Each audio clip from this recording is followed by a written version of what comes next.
All praise is due to the Most High, family. We back with another Acres anime review.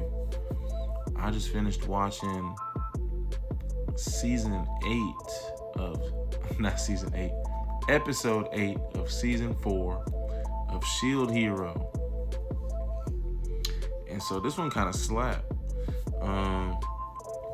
We had just initiated the rebellion as of last episode. We took over the light house,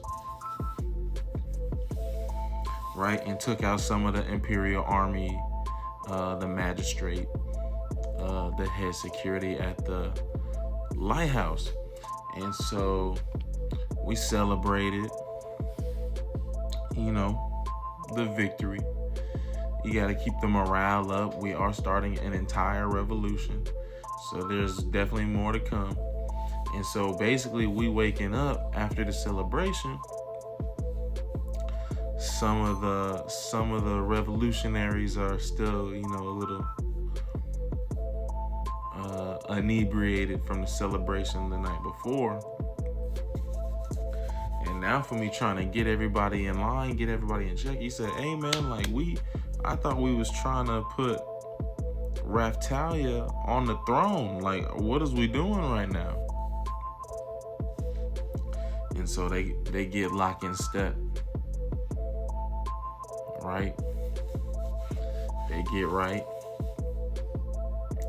And so basically the plan is for the rebellion to put Raftalia on the throne is we learn that this current emperor, this current government, they moved the capital city. And so that's where they're at, in this new capital city. But that leaves the old capital city vacant and, not being used. So that's our plan and we learned that in that old capital, Raftalia is also going to be able to use like some blessings. So she'll be enhanced. She'll be more powerful. She'll be more valuable, right? So we're going to the old capital to set up base so that we can win the war, right? The revolution. Okay, so while we on the way to the old capital, we see this giant monster. It's a cluster of 8 snake heads, right? Like, it's like some terrifying stuff, real talk. And so, man, it's like it basically popped up like right in front of us on the way to the where we setting up base at, right? So we gotta take this out. What we learn is that the government, like, we've already blown our cover now. We caught some of the magistrate's eye when we first landed. We've already taken out a lighthouse. They gotta know that somebody's uprising. So the government in response, this emperor in response, summoned they basically summoned the 8-headed snake, right? But they were using it as like a barrier protector. So they have other beasts that they possibly could summon, just like this one, but they keep them alive, right? We discussed that we thought that this particular creature had been defeated in this in Q10Low's history, but it wasn't defeated. It was sealed as to benefit Q10Low, as to enforce the barrier that keeps Q10Low from the rest of the world. So that's where this 8-headed snake come from, right? So we gotta look. The government is sending a hit out on us. We gotta respond. we got to meet that head on. You know what I'm saying? So, of course, we try attacking the snake. We try knocking off some of the heads. Nothing's working. So then we think, oh, let's get all 8 heads at the same time. If we get all 8 heads at the same time, then that'll be the end of it. And so this is where we display our beautiful teamwork. Naofumi got him a party on him, bro. Naofumi definitely got a party that's deep. We running deep.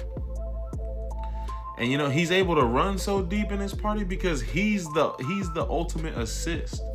You know what I'm saying? So we don't need healers like that. We don't need tanks. Like, he's the perfect tank and healer. So he just stacked with everybody with like skill positions. He just stacked with swordsmen and mages and martial art combatants. Right? Which makes a scenario like this like pretty easy to handle.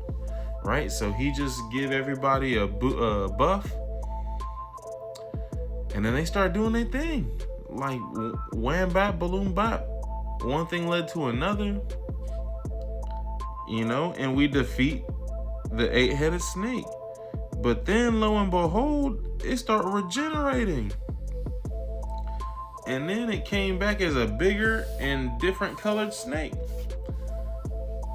So then Naofumi figures out, okay, this is not the real monster. The core of the monster is somewhere else. So what Naofumi does is he has his team split up. He has half of them with the bow arrow, like distract the fake monster that just rejuvenated, right? That we thought that we had defeated. They distracted, or they handling that one. They keep on that one at bay. Naofumi and Raphtalia and Sedina, we're going to look for the core, for the real monster, right? So they go to the tomb that the monster was summoned from.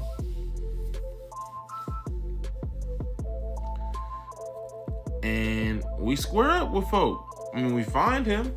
He's bigger than, the first 2 versions. But so this is where Naofumi really not level up, but like he kind of flexed, because this, you gotta remember when what's Atlas' brother's name? Foal. When Foal turned into when he took that Tiger King form, remember Naofumi was part of that. He said, "Oh, I can allow him to transform into a different beast form." So he do the same thing for Sedina. So she go full whale this time. But this, I mean, she said she feel like she can do anything. She leveled up. She's stronger. She faster. More enlightened, right? So we get a Raphtalia, Sedina 2-piece combo with Biscuit. And in epic fashion, they really take out what took the whole team to defeat, because we thought we needed to defeat all 8 heads at the same time. What it took that earliest to do, what it took for us to do earlier on a smaller version, on the big version, on the real version, on the tough version, Sedina and Raphtalia did it on their own. Just 2-man. Just dynamic duo.